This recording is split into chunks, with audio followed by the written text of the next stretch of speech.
It was Last Chance, Last Chance. I'm on my way to Barbara Walters now. But no, it was good. It was something that I've had for a long time, like 7 or 8 years.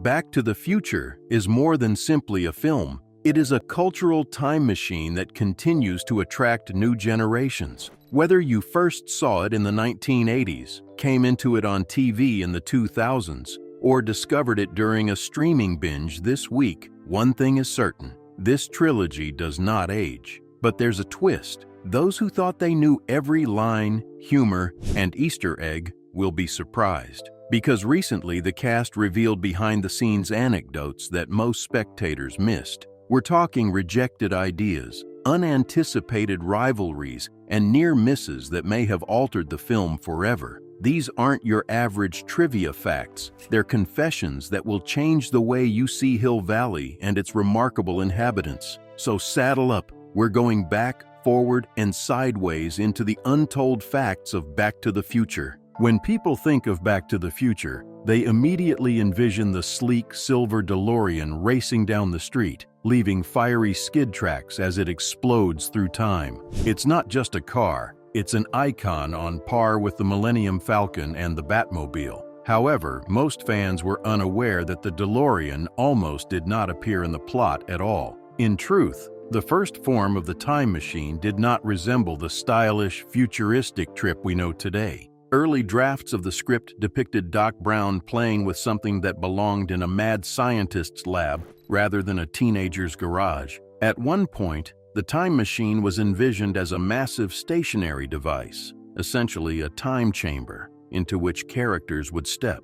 Even crazier, another variant incorporated the time machine within a refrigerator. That's correct. Marty McFly could have climbed into a giant refrigerator to go through time. While it sounds strange now, it suited the old-school sci-fi mood of the 1950s B-movies that inspired Zemeckis and Gale. However, the more they thought about it, the more problems they discovered. A refrigerator wasn't movable, thrilling, or particularly practical. How would Doc move a refrigerator to the clock tower? How could Marty avoid danger if his time machine was bolted to the ground? The entire adventure would have been locked in place. Worse, it failed to attract the interest of younger audiences seeking speed, danger, and style.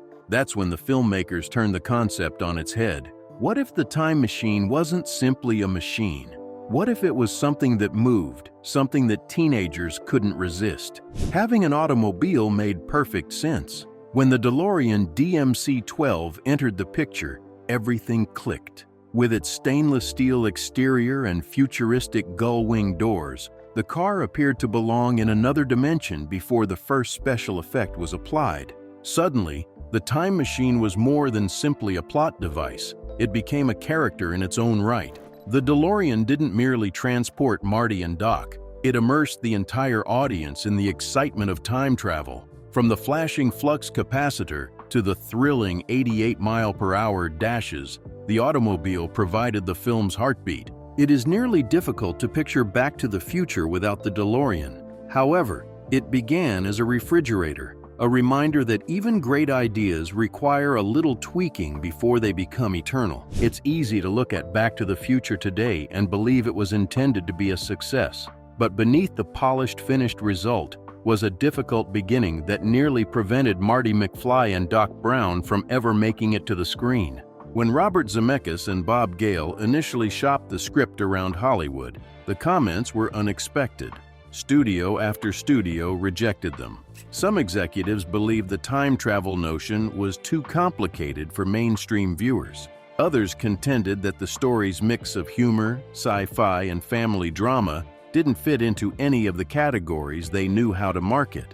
The tone was playful, yet with significant stakes. The balancing act made decision-makers nervous. One major studio even claimed it wasn't edgy enough. At the time, comedies with raunchier or darker connotations were popular, and the concept of a pleasant yet adventurous comedy about a teenager and an eccentric scientist seemed too risky. Another studio was concerned that the special effects required would drive up the budget, especially since they weren't persuaded the notion would appeal to viewers other than sci-fi fans.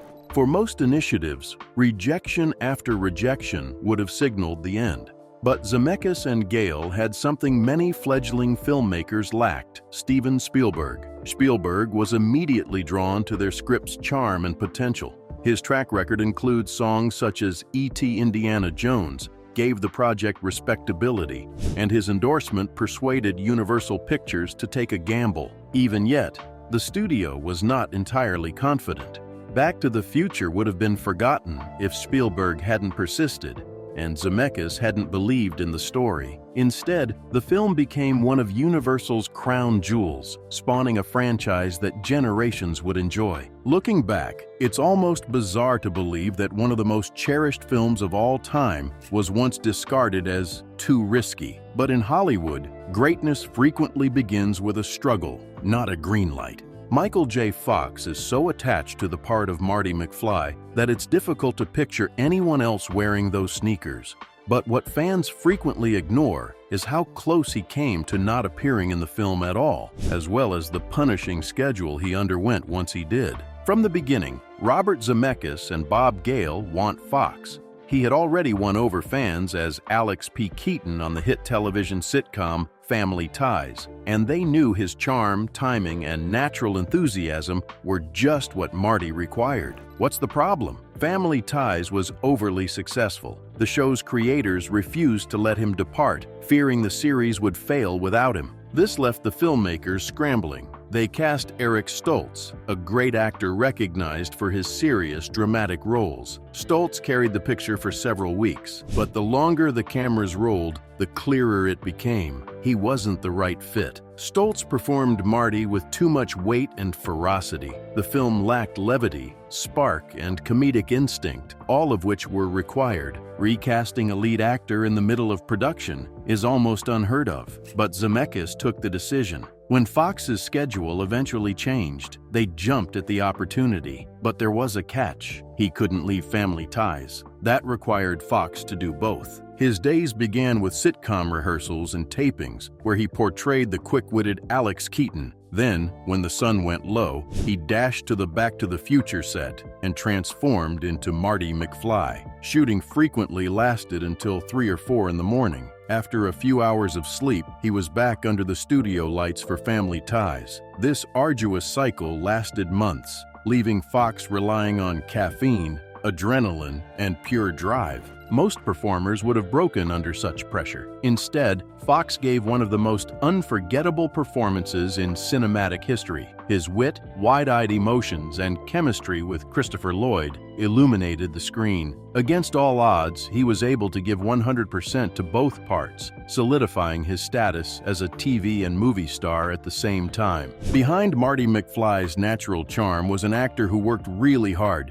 demonstrating that the best performances may sometimes come from the most difficult conflicts. Michael J. Fox and Lea Thompson's chemistry on screen was so great that it became one of Back to the Future's oddest, yet most beloved moments. Marty unexpectedly catching the attention of his teenage mother is the type of strange comedy that only this film can pull off. But what fans don't realize is that Fox and Thompson weren't always such close pals. Initially, they were separated by a wall. The tension stemmed from the film's rough casting procedure. Thompson was originally paired with Eric Stoltz, who was hired as Marty before Fox joined the cast. Stoltz takes his trade seriously, possibly too seriously. He employed method acting techniques, remaining in character even off-camera, which made him appear grounded, serious, and concentrated. Thompson had grown accustomed to that version of Marty, and she had developed a relationship with Stoltz. So when Stoltz was abruptly let go,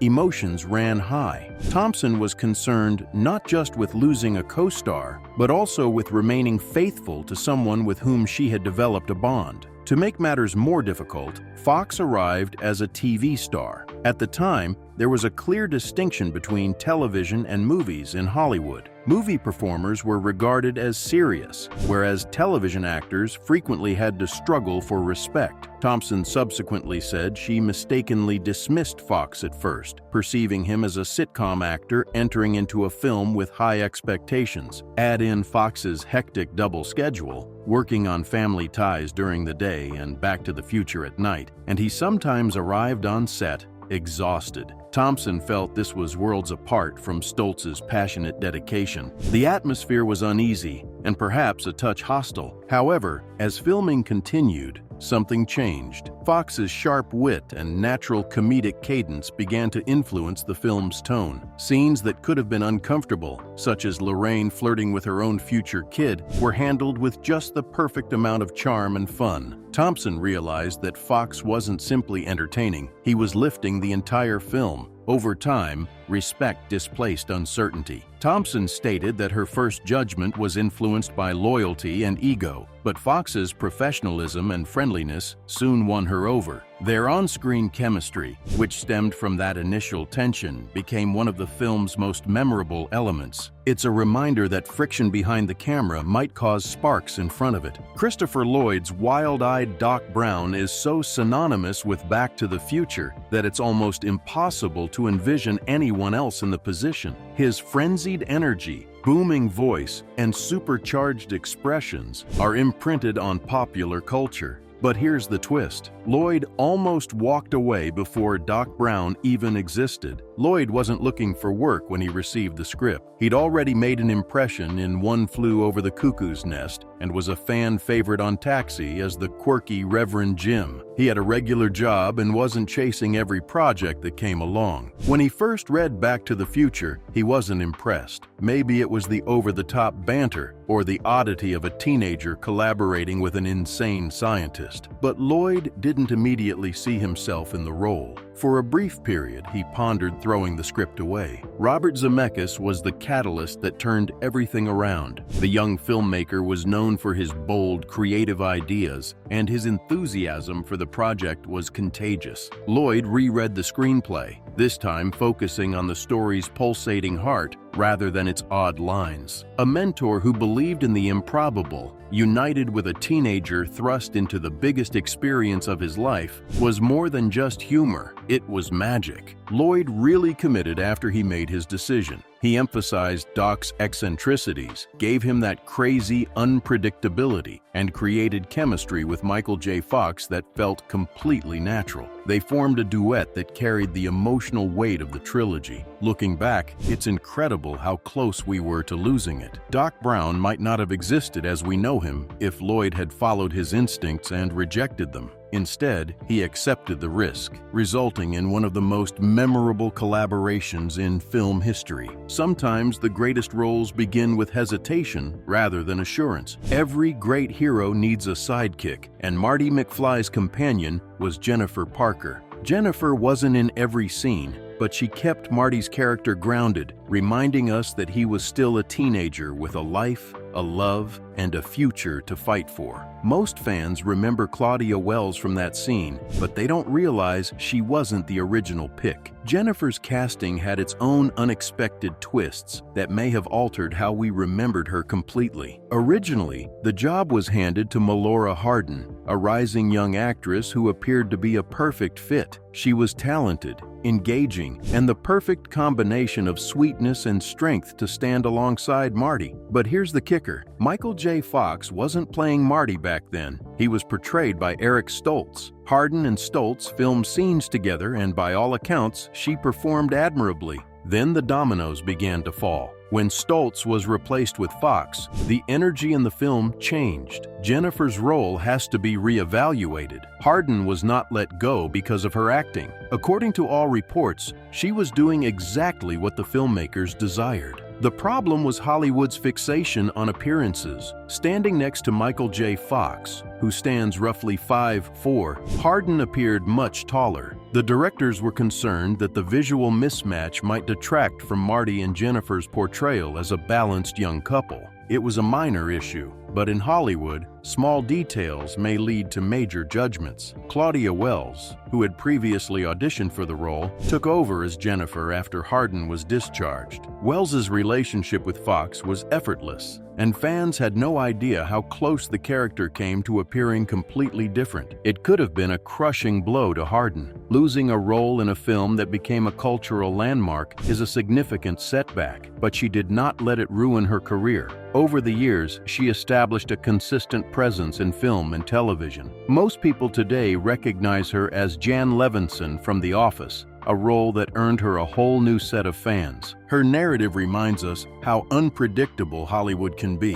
One casting ripple, one shift in perspective, and careers might go quite different directions. For Back to the Future, the decision worked out. But beneath Jennifer Parker's lovely smile is a casting tale that most fans are unaware of.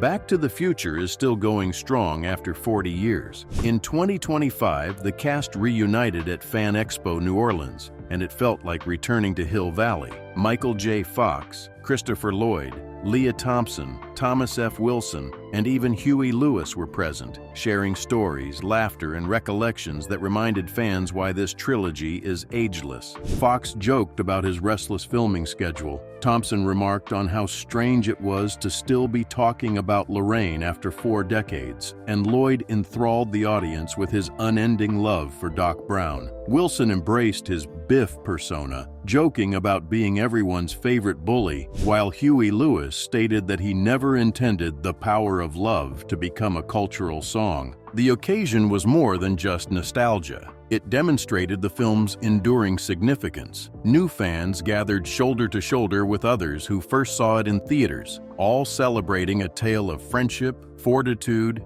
and destiny. Back to the Future is not only remembered, but also appreciated 40 years later. Back to the Future has endured because it is more than just a film. It is a reminder that decisions affect destiny. Friendships can change everything, and even the most outrageous ideas may make history. From the almost refrigerator time machine to Fox's Restless Nights, the cast's experiences show that this classic was never certain. Nevertheless, it became untouchable. If you grew up quoting it or recently discovered it, these behind-the-scenes details make it much more valuable. What fact astonished you the most? Please share your ideas in the comments, and remember to subscribe for more undiscovered stories from film history. The future awaits us. Let us explore it together.